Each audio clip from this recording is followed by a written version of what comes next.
Doctor Yunus এ দেশে আসছে বাংলাদেশের 17 কোটি মানুষকে রিপ্রেজেন্ট করার জন্য অবৈধভাবে। ডক্টর ইউনূসের উপর হামলা পরিকল্পনা করেছিলেন ফ্যাসিস্ট শেখ হাসিনা। আর সিসিটিভি ফুটেজে দেখা যায় আসামিরা কালো রঙের হাইস গাড়িটি নিয়ে ঘটনাস্থলে যাচ্ছে। রাস্তায় আরিফ গাড়িতে উঠে সেখান থেকে বোরকা পরে গিয়ে গুলি করে হত্যা করে পালিয়ে যায় তারা। ইন্না লিল্লাহি ওয়া ইন্না ইলাইহি রাজিউন। না আমি তার ছবি দেখাতে পারবো, না তার নামটা ঠিকমতো আমি এখানে বলতে পারবো। ইন্নানিল্লাহ। যমুনাতে ডক্টর ইউনূসের বাসভবনে একটি ভয়ঙ্কর ঘটনা ঘটল দর্শক। আসলে আওয়ামী লীগ তারা তো আসলে থেমে থাকার লোক নয়, তারা যে ঘটনা ঘটাচ্ছে বিভিন্ন মাধ্যমে বিভিন্ন প্রক্রিয়ায়, তো সেখানে দাবি দেওয়ার নামে শিক্ষার্থীদের চাকরির বয়স সীমার নামে কিন্তু অঘটন ঘটিয়ে ফেলছে। অলরেডি ডক্টর ইউনূসের গায়ে হামলা পর্যন্ত হয়েছে। ভয়ঙ্কর চাঞ্চল্যকর কিছু তথ্য থাকছে আজকের এই ভিডিওতে। বিশেষ করে সেখানে গুলিও করা হয়েছে অবশেষে সেনাবাহিনী এবং পুলিশ বাহিনী। বলা হচ্ছে সেনাবাহিনীর কিছু অংশ এর সাথে জড়িত। সম্পূর্ণ বিষয় জানতে হলে পুরো ভিডিওটা আপনারা দেখুন, তাহলেই খুব সহজে বুঝতে পারবেন আপনারা। তো চলুন দর্শক। সমালোচনা করা আর ক্ষমতায় বসে মানুষের দাবি দেওয়া পূরণ করা দুইটা টোটালি দুই জিনিস। মাত্র 2 মাসের মাথায় এই জিনিসটা সম্ভবত বুঝতে পেরেছেন ডক্টর মোহাম্মদ ইউনূস। আমি যখন নিউজটা করছি স্ক্রিনের এক অংশে আপনারা যে দৃশ্য দেখছেন সেটা এই মুহূর্তে ডক্টর ইউনূস সাহেবের বাসভবনের সামনের দৃশ্য। শত শত না সম্ভবত হাজার হাজার এখানে যারা আছেন চাকরি প্রত্যাশী, সরকারি চাকরি প্রত্যাশী, যারা দাবি করছেন যে সরকারি চাকরিতে সর্বোচ্চ বয়সসীমা 35 করা। আর বিপরীতে আমরা দেখছি এখানে পুলিশ আনসার তারা এই মুহূর্তে আছে। তবে পুলিশের সামনে মানে যারা এখানে বিক্ষোভকারীরা আছেন শার্ট টার্ট খুইলা গুলি করেন ঠিক এই লেভেলে আছে। তবে আমরা আগের সেই পুলিশকে দেখছি না, আনসারদেরকেও আগের মতো দেখছি না যে খুব শক্তভাবে এই আন্দোলনটাকে বা বিক্ষোভটাকে দমন করার সক্ষমতা রাখেন। পুলিশ এক কাইক আগাইলে 3 কাইক মানে পেছনে চলে যাচ্ছে। বিক্ষোভকারীরা পারে না পুলিশকে পিটানোর একটা অবস্থান তৈরি হয়ে গেছে। এই হচ্ছে বর্তমানে ডক্টর ইউনূস সাহেবের সরকারের আপনারা যদি দেখেন বর্তমান অবস্থা। এখন কেউ যদি বলেন তাদেরকে কেন পিটে না, পুলিশ কেন গুলি করে না, ঠিক একই দৃশ্য আওয়ামী লীগ সরকার আমলে কিন্তু ঘটছে। তখন আওয়ামী লীগ সরকার এগুলাতে পুলিশ ব্যবহার করছে, তখন কিন্তু পুলিশ সমালোচনার মুখে পড়েছে। তো এখন আসলে এই বিষয়গুলো কে সামলাবে? এটা কি সমন্বয়করা সামলাবে নাকি আসলে কে সামলাবে? দর্শক, আমরা যদি দেখছি সরকারি চাকরিতে আবেদনের বয়সসীমা 35 করার দাবিতে আন্দোলনকারীরা এই মুহূর্তে উপদেষ্টার বাসভবন ঘেরাও করে রেখেছে। শাহবাগে প্রথমে অবস্থান ছিল, সেখানে অবস্থান করার পর তারা এই মুহূর্তে ডক্টর ইউনূসের বাসভবন যমুনার সামনে তারা অবস্থান করছে। আর সর্বশেষ তথ্য পাওয়া পর্যন্ত বেশ কয়েকজন সাংবাদিক আহত হয়েছেন। আর শাহবাগে সমাবেশ করে মিছিল নিয়ে আন্দোলনকারীরা প্রধান উপদেষ্টার বাসভবনের সামনে পৌঁছানোর পর তাদেরকে ব্যারিকেড দিয়ে আটকে দেয় পুলিশ। সেখানেই আন্দোলনকারীরা বিভিন্ন স্লোগান দিতে থাকেন। পরে তাদেরকে ছত্রভঙ্গ করতে পুলিশ কয়েক রাউন্ড টিয়ার শেল নিক্ষেপ করে। আর এতেই বিক্ষোভে প্রকাশ করে আপনার যেখানে যারা আন্দোলনকারী আছেন।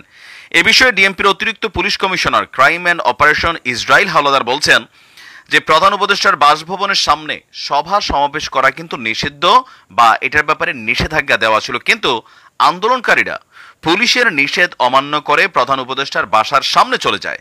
তাদের বিষয়ে আমরা ব্যবস্থা নিচ্ছি এবং কি সেখানে কোনোভাবেই আমরা তাদেরকে থাকতে দেব না। পরিস্থিতি বিবেচনায় আমরা পদক্ষেপ গ্রহণ করছি। তবে তার উপদেশ মানে বাসার সামনে খুব বেশি বল প্রয়োগ করাটাও এই মুহূর্তে ঝামেলা। তো রাইট নাও কিছুটা এই মুহূর্তে আপনার পরিস্থিতি কন্ট্রোলে আছে। আর আমরা যদি দেখছি যে আপনার ডক্টর ইউনূস সাহেব এই মুহূর্তে কি বাসায় আছেন কিনা জানি না, মাত্র আজকে ভোরবেলায় তিনি বাংলাদেশে আসছেন যুক্তরাষ্ট্রের দীর্ঘ সফর শেষে। তো এখন তাদের আসলে দাবি কি? তাদের বক্তব্য আন্তর্জাতিক মানদণ্ড অনুযায়ী সরকারি চাকরিতে প্রবেশের বয়সসীমা 35 করার দাবি ছাড়াও শর্ত সাপেক্ষে বয়সসীমা উন্মুক্ত করাও তাদের দাবি। চাকরি প্রত্যাশীদের এই আন্দোলনে যোগ দিয়েছেন দেশের বিভিন্ন স্থান থেকে আসা শিক্ষা প্রতিষ্ঠানের শিক্ষার্থী ও পড়াশোনা সম্পন্ন করে চাকরির জন্য অপেক্ষমান বিভিন্ন বয়সের নারী এবং পুরুষ। গত 26শে আগস্টে বিজ্ঞপ্তির মাধ্যমে আপনার ঢাকা শহরে কিছু কিছু জায়গায় সভা সমাবেশ নিষিদ্ধ করেছিল পুলিশ। এখন এগুলোকে আসলে কন্ট্রোল করবে কে? আমরা এই মুহূর্তে অন্তর্বর্তী সরকারের যত দিন যাচ্ছে তাদের দুর্বলতাগুলোই সামনে আসছে। ওই ওয়ান টাইম পলিথিন নিষিদ্ধ, প্লাস্টিক নিষিদ্ধ, রাস্তায় যে কুকুরগুলা ঘোরাফেরা করে তাদের অভিভাবক নাই সেগুলারে লাইনে আনা, এগুলা মনে হয় এক ধরনের সংস্কার কর্মকাণ্ডে পরিণত হয়েছে। কিন্তু যেগুলো মূল জিনিস সেগুলো আসলে খুব বেশি এই মুহূর্তে পজিটিভলি হচ্ছে না। এই ধরনের বিষয়গুলা এই মুহূর্তে নেগেটিভ। হ্যাঁ দর্শক, ইতিমধ্যে আপনারা যে ভিডিও মূলত আমাদের স্ক্রিন থেকে দেখতে পেয়েছেন, মানে ঘটনা মানে পুরোই স্পষ্ট, মানে সর্বশেষ ভিডিও দেখলেই বুঝতে পারবেন যে ভারতের মানে বাংলাদেশের যে বর্ডার, বর্ডারে কিন্তু বর্তমান বিজিবি কঠিন সতর্ক অবস্থায় আছে। এরপরেও অনেকেই ভারত যাচ্ছে বিভিন্ন মাধ্যমে টাকা পয়সা দিয়ে, মানে এখনও সিন্ডিকেট বাংলাদেশে আছে। তারপরেও কিছু আছে যে তারা খুব ধার্মিক, পুলিশ বলেন, র্যাব বলেন, বিজিবি বলেন, তো তারা কিন্তু দেখা যায় কোনো টাকা পয়সা দিয়েও থেমে নাই, তাদেরকে ধরে দিচ্ছে এবং আইনের হাতে সোপর্দ করতেছে। তো সর্বশেষ ভিডিওটাও আমরা আপনাদেরকে দেখাচ্ছি, তো চলুন দর্শক। আওয়ামী লীগ ফিরে আসবে, সেই সাথে ডক্টর ইউনূস এবং তার সহকর্মীদের শেখ হাসিনার উপরে আনা অভিযোগগুলোর জন্য পাই হিসেব দিতে হবে, এমন কিছু বিস্ফোরক মন্তব্য করে আলোচনায় উঠে এসেছেন সিলেটে অবস্থান করা আওয়ামী লীগের একজন সদস্য, যার দাবি তারা এখনো শেখ হাসিনার দেশে ফিরে আসা নিয়ে দৃঢ়বদ্ধ। এমনকি এই সদস্য বলেন শেখ হাসিনা এখনো বাংলাদেশের প্রধানমন্ত্রী আছেন। সম্প্রতি এক বেসরকারি গণমাধ্যমের ইউটিউব পেজে একটি 18 মিনিট 50 সেকেন্ডের ভিডিও ভাইরাল হয়। সেখানে দেখা যায় একজন আওয়ামী লীগ নেতা দেশের সকল পরিস্থিতির জন্য অন্তর্বর্তীকালীন সরকারকে দায়ী করছেন। তিনি প্রথমেই সকল সিলেট এবং মৌলভী বাজারবাসীকে এই আকস্মিক বন্যায় সাহসী ভূমিকা রাখতে বলেন। একই সাথে সবাইকে দল, ধর্ম, বর্ণ নির্বিশেষে সাহায্য করার জন্য এগিয়ে আসতে অনুরোধ জানান। কিন্তু এর পরপরই তিনি দেশের রাজনৈতিক অবস্থা নিয়ে বেশ কিছু বিস্ফোরক মন্তব্য করে বসেন। এই আওয়ামী লীগ নেতা বলেন, ডক্টর ইউনূস প্রমাণ করেছে যে সে গণতন্ত্র চায় না। তার কারণে ছাত্রলীগ এবং আওয়ামী লীগের লক্ষ লক্ষ বাড়ি ঘর ভেঙে দেওয়া হয়েছে। উনি গণতন্ত্রে বিশ্বাস করেন না এবং ওনার যে উপদেষ্টারা আছেন তারাও গণতন্ত্রে বিশ্বাস করেন না।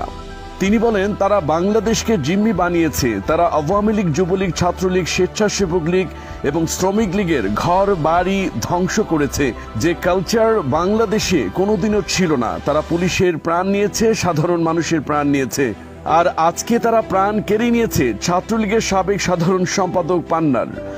বক্তব্যের এক পর্যায়ে শেখ হাসিনাকে নিয়ে বেশ তীব্র কিছু দাবি প্রকাশ করেন এই নেতা। তিনি বলেন, ডক্টর ইউনূস এবং তার দোসরেরা প্রধানমন্ত্রী শেখ হাসিনার প্রাণ কেড়ে নিতে চেয়েছিলেন। তিনি নিজের প্রাণ কোনো মতে বাঁচিয়ে দেশ ছাড়তে বাধ্য হয়েছে। তিনি এখনো আমাদের প্রধানমন্ত্রী। তিনি দেশে ফিরবেন, দেশের হাল আবার ধরবেন। তারপর তিনি বলেন, আমরা বিশ্বাস করি ইনশাআল্লাহ আওয়ামী লীগ ঘুরে দাঁড়াবে। এই দলের লক্ষ লক্ষ কোটি কোটি কর্মী এখনো বেঁচে আছে, আর বেঁচে আছেন জাতির পিতার সুযোগ্য কন্যা আমাদের প্রাণপ্রিয় নেত্রী শেখ হাসিনা। আওয়ামী লীগ তার হাত ধরেই আবার ফিরে আসবে, আর তখন ডক্টর ইউনূসকেই পাই হিসেব দিতে হবে। যদিও দেশের অন্যান্য দিকে পরিস্থিতি একদমই ভিন্ন। বর্তমানে অনেক আওয়ামী লীগ নেতা রাজধানী ঢাকায় গা ডাকা দিয়ে আছেন। তারা মনে করছেন তাদের নেত্রী শেখ হাসিনা তাদের ফেলে চলে গেছেন। সম্প্রতি নাম না প্রকাশের শর্তে ভারতীয় এক পত্রিকাকে দেওয়া সাক্ষাৎকারে এমন কথাই বলেছেন তারা। জানা গেছে, গত এক সপ্তাহে দ্য ইন্ডিয়ান এক্সপ্রেস পত্রিকার এক প্রতিবেদক কয়েকজন লুকিয়ে থাকা আওয়ামী লীগ নেতার সাথে কথা বলেছেন এবং তাদের মধ্যে কয়েকজনের সঙ্গে গোপন স্থানে সাক্ষাৎ করেছেন। তাদের সবারই সাধারণ অভিযোগ হলো, হাসিনা তার দল ও জনগণকে ফেলে চলে গেছেন। শেখ হাসিনা পালিয়ে গেছেন। নেতারা আত্মগোপনে ক্ষোভ বুঝতে পেরেছিলেন, কিন্তু তিনি কথা শুনেননি। শিরোনামে প্রকাশিত প্রতিবেদনে শোভনজিৎ রায় লিখেছিলেন, হাসিনার প্রতি ইঙ্গিত করে এক আওয়ামী লীগ নেতা বলেছিলেন, আপা আমাদের পরিত্যাগ করেছেন। প্রতিবেদনটিতে বলা হয়েছে, হ্যাঁ দর্শক, সর্বশেষ ভিডিওটির মধ্যে আপনারা দেখতে পেয়েছেন। তবে আসলে আওয়ামী লীগ নেতাকর্মী থেকে শুরু করে তারা কেন এখন পালাবে, আমরা এটার পক্ষে নয়। আজ দেখেন, ক্ষমতার তারা দীর্ঘ 15 বছর জোরপূর্বক ছিল, অপব্যবহার করেছিল। এগুলো না করলে হয়তো বা তারা দেশেই থাকতে পারতো শান্তিতে। এই জন্য আমাদের এদের থেকে সকলের শিক্ষা গ্রহণ করা উচিত। যারাই এখন দুর্নীতি, চাঁদাবাজি করবেন, আপনাদেরও অবস্থা ঠিক এরকমটাই হবে। তো যাই হোক।